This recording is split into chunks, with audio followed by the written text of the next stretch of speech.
এই বাজেটে কৈলাসহর বিমানবন্দর নিয়ে একটি পয়সাও বরাদ্দ নেই কেন? কোথায় গেল বাগারম্পুর?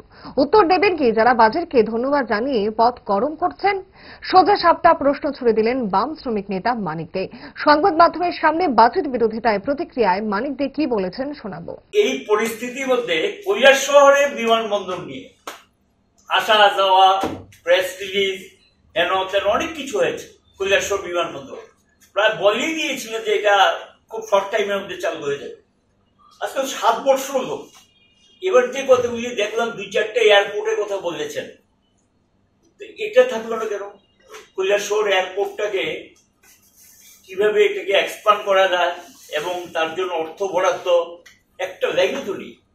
তো এই রাজ্যের জন্য ভারতবর্ষের কথা বলেছে, আমি ওই লাইনে নিশ্চয়ই সেটা যেটা বলছে ঘটনা। কিন্তু এই যে সেন্ট্রাল বাজেটটা, কেন্দ্রীয় বাজেটে ত্রিপুরার জন্য কি আছে? ভালোবাসা বদলায়নি, আর বদলায়নি 5 দশক ধরে গ্যাস অম্বল ও পেটের সমস্যার একমাত্র সমাধান গ্যাস নল।